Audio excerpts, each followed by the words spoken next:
Welcome back, everybody. I wanted to do a video on a selection of fragrances that I've tried for the first time in 2025.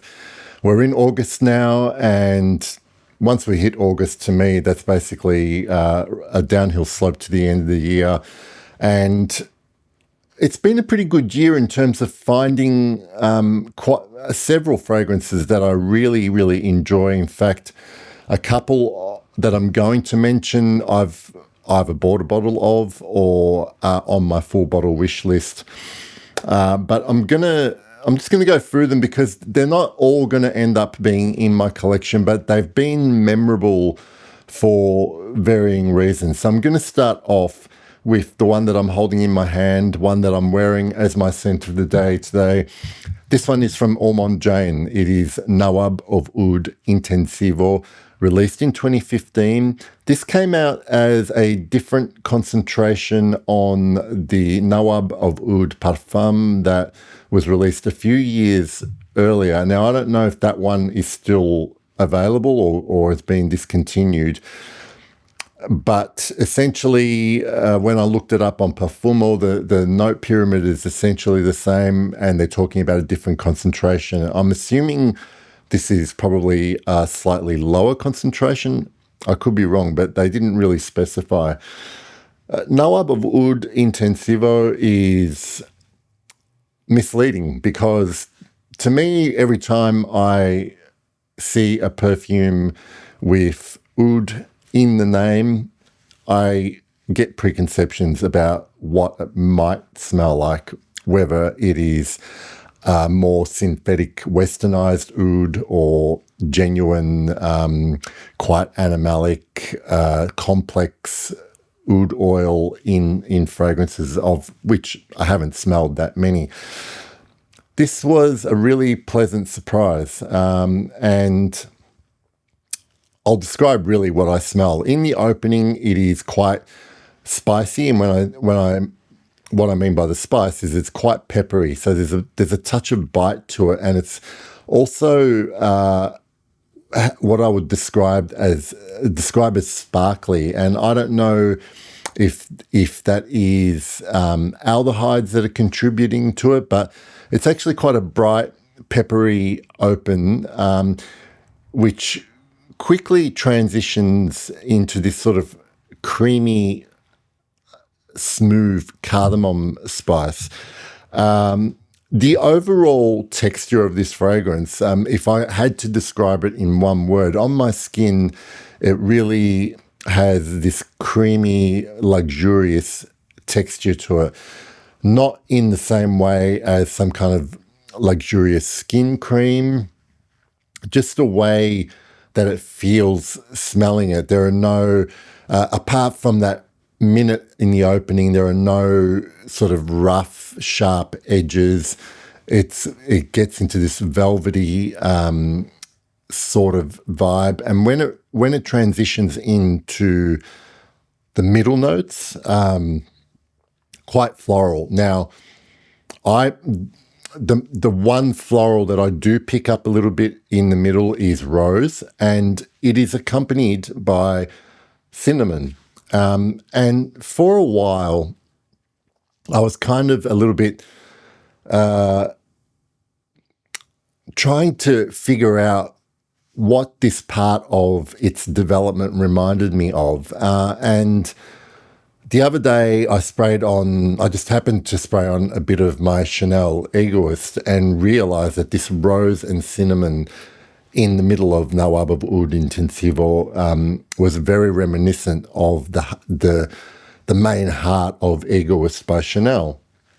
But that's kind of where the similarity begins and ends with this fragrance, where Egoist dries down into this very buttery, warm sandalwood base. Here, it gets into this more diffusive, not animalic. It's kind of this slightly salty, woody, reminiscent of ambergris, not dissimilar to how it behaves in something like En Sommifique as well.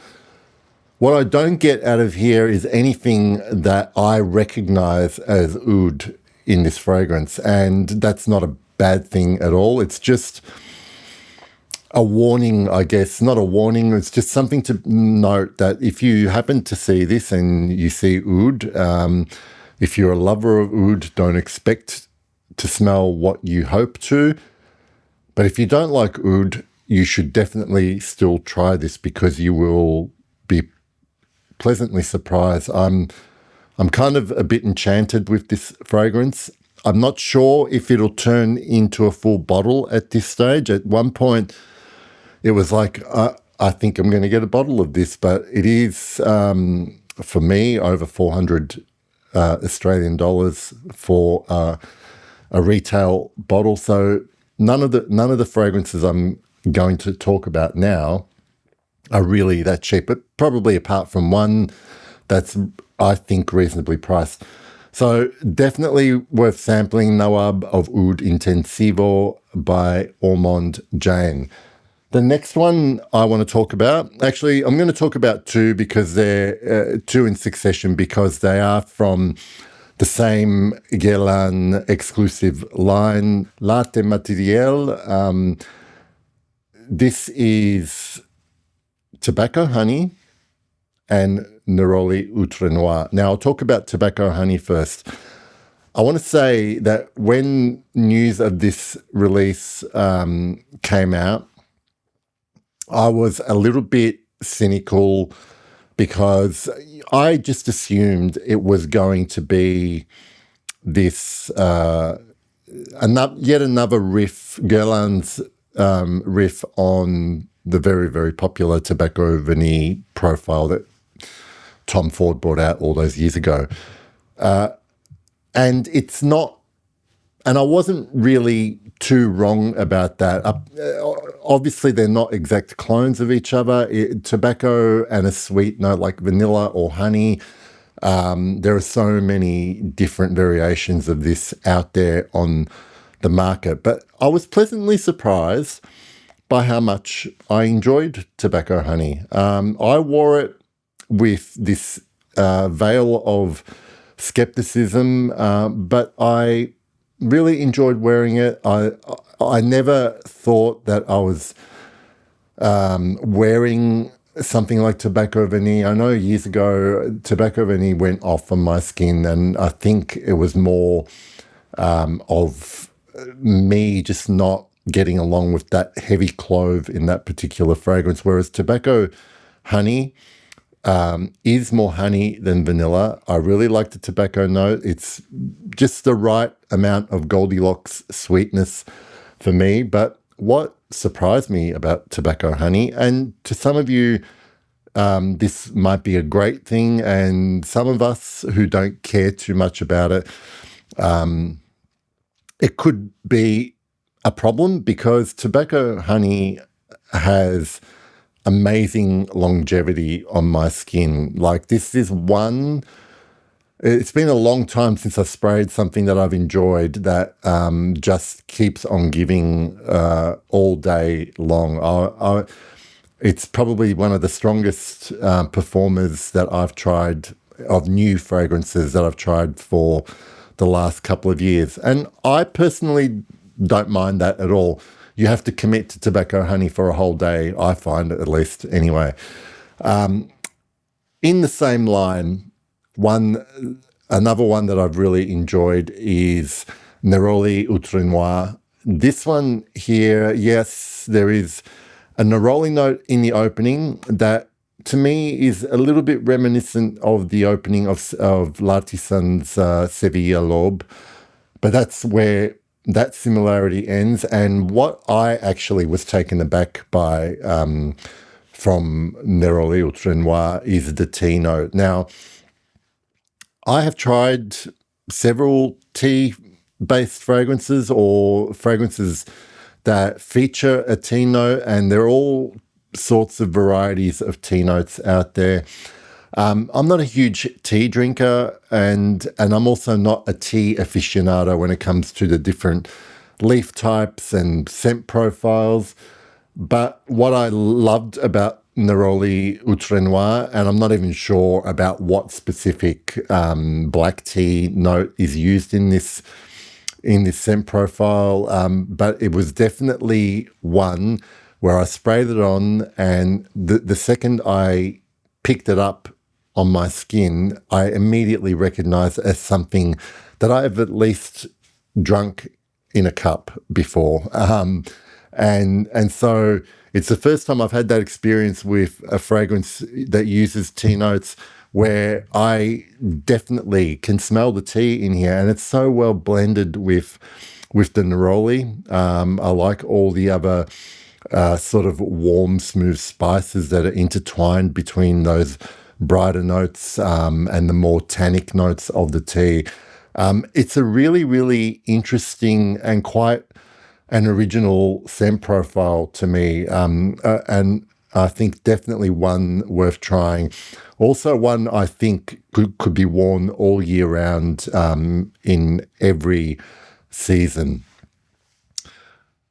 The next one I want to talk about is from Cartier. This is from also their exclusive line, hence the expensive perfumes that I'm talking about. This is Oud and Musk, and I tried this earlier in the year because I don't think I found it here, and I got to try it when I was in Italy. It is really what the name says, as opposed to Nawab of Oud Intensivo. Oud and Musk, you smell an oud note, and it's a very smooth, westernized type of oud, non-offensive, and there's a lovely, fluffy, slightly dirty musk accompanying it. And the one thing that it made me think about with this particular scent was how some fragrances don't need to be so complex and don't need to have so much development. When you match the right ingredients together, that those small sums make a really big whole, and that's the case with Oud and Musk for me.